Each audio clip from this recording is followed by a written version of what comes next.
ಕನ್ನಡ ನಾಡು, ಇದು ಕನ್ನಡಿಗರ ನಾಡಿಮಿಡಿತ. ಕಳೆದ ಒಂದು ವರ್ಷದಿಂದ ಕಾಂಗ್ರೆಸ್ ಪಕ್ಷದಲ್ಲಿನ ಆಂತರಿಕ ಕಚ್ಚಾಟದಿಂದ ರಾಜ್ಯದಲ್ಲಿ ಆಡಳಿತ ಸಂಪೂರ್ಣವಾಗಿ ಕುಸಿದು ಬಿದ್ದಿರುವುದನ್ನು ನಾವು ನೋಡಿದ್ದೇವೆ. 2-3 ದಿನಗಳಿಂದ ನಡೀತಾ ಇರ್ತಕ್ಕಂಥ ಘಟನಾವಳಿಗಳು, ರಾಜ್ಯದಲ್ಲಿ ಮುಖ್ಯಮಂತ್ರಿಗಳು ರಾಜೀನಾಮೆ ಕೊಡ್ತಾರೆ ಅಂತ ಹೇಳಿ ಆ ಪಕ್ಷದ ಹೈಕಮಾಂಡ್ ತೀರ್ಮಾನ ತೆಗೆದುಕೊಂಡ ನಂತರದಲ್ಲಿ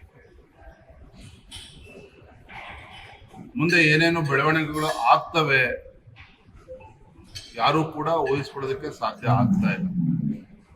ನನಗನ್ನಿಸ್ತದೆ ಮುಖ್ಯಮಂತ್ರಿಗಳು ಇಂದು ಅಥವಾ ನಾಳೆ ರಾಜೀನಾಮೆ ಕೊಟ್ಟ ನಂತರದಲ್ಲೂ ಸಹ ಯಾರು ಮುಖ್ಯಮಂತ್ರಿ ಆಗಬೇಕು ಇದು ಗೊಂದಲಗಳು ಇನ್ನೂ ಕೂಡ ಮುಂದುವರಿತದೆ. ಅಷ್ಟು ಬೇಗ ಇದಕ್ಕೆ ಉತ್ತರವನ್ನ ಕಂಡುಕೊಳ್ತಕ್ಕಂಥ ಶಕ್ತಿ ಕಾಂಗ್ರೆಸ್ ಪಕ್ಷಕ್ಕಾಗಲಿ ಕಾಂಗ್ರೆಸ್ ಹೈಕಮಾಂಡ್ ಇದೆ ಅನ್ನೋದು ನನಗಂತೂ ನಂಬೋದಕ್ಕೆ ಸಾಧ್ಯ ಆಗ್ತಾ ಇಲ್ಲ. ಒಟ್ಟಾರೆಯಾಗಿ ಆಡಳಿತ ಪಕ್ಷದ ಆಂತರಿಕ ಕಚ್ಚಾಟದ ಪರಿಣಾಮ ರಾಜ್ಯ ಅಂತೂ ಈ ಕಾಂಗ್ರೆಸ್ ಪಕ್ಷದ ಆಡಳಿತದಿಂದ ಕಳೆದ 3 ವರ್ಷ ಆಡಳಿತ ವೈಖರಿ ಹೇಗಿದೆ ಅಂತ ಹೇಳಿದ್ರೆ, ಕರ್ನಾಟಕ ರಾಜ್ಯ ಆರ್ಥಿಕವಾಗಿ, ಆಡಳಿತಾತ್ಮಕವಾಗಿ ಎರಡೂ ದೃಷ್ಟಿಯಿಂದ ಕೂಡ ಸಂಪೂರ್ಣ ನೆಲಕಚ್ಚಿರುವಂಥದ್ದು. ಯಾವ ರೀತಿ ರಾಜ್ಯದಲ್ಲಿ ಅರಾಜಕತೆ ಸೃಷ್ಟಿ ಆಗ್ತದೆ ಅನ್ನೋದು ಕೂಡ ಕಳೆದ ಕೆಲವು ತಿಂಗಳುಗಳ ಆಡಳಿತ ನೋಡೋದಕ್ಕೆ ಸಾಧ್ಯ ಆಗಿದೆ.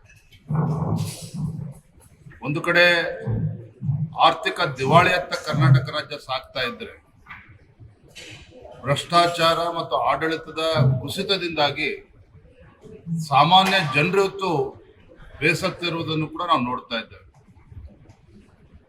ರೈತರ ಸಮಸ್ಯೆನ ಕೇಳೋದಕ್ಕೆ ಆಗ್ತಾ ಇಲ್ಲ. ಇವತ್ತು ರಾಜ್ಯದಲ್ಲಿ ಬೇರೆ ಬೇರೆ ಜಿಲ್ಲೆಗಳಲ್ಲಿ ರಸಗೊಬ್ಬರದ ಒಂದು ಸಮಸ್ಯೆ ಉಂಟು ಮಾಡುವಂತ ಷಡ್ಯಂತ್ರ ಒಂದ್ ಕಡೆ ನಡೀತಾ ಇದೆ. ರೈತರ ಗೋಳನ್ನ ಕೇಳದೇ ಇರ್ತಕ್ಕಂಥ ಪರಿಸ್ಥಿತಿ ಸಚಿವರು, ಉಸ್ತುವಾರಿ ಸಚಿವರಾಗ್ಲಿ, ಶಾಸಕರಾಗ್ಲಿ ಯಾರು ಕೂಡ ಗಮನ ಕೊಡೋದಕ್ಕೆ ಆಗ್ತಾ ಇಲ್ಲ. ಎಲ್ಲರೂ ಕೂಡ ದೆಹಲಿನಲ್ಲಿ ಬೀಡು ಬಿಟ್ಟಿರುವಂತದ್ದು, ಬೆಂಗಳೂರಿನಲ್ಲಿ ಬೀಡು ಬಿಟ್ಟಿರುವಂತದ್ದು. ಸೊ ಒಟ್ಟಾರೆಯಾಗಿ ಹೇಳೋದಾದ್ರೆ ಈ ಕಾಂಗ್ರೆಸ್ ಸರ್ಕಾರ ರಾಜ್ಯದ ಜನರ ಪಾಲಿಗೆ ಶಾಪವಾಗಿ ಪರಿಣಾಮ ಆಗಿದೆ. ರಾಜ್ಯದ ಜನರು ಸರ್ಕಾರದ ಬಗ್ಗೆ ವಿಶ್ವಾಸವನ್ನ ಕಳೆದುಕೊಂಡು ಎಷ್ಟೋ ದಿನಗಳಾಗಿದ್ದಾರೆ.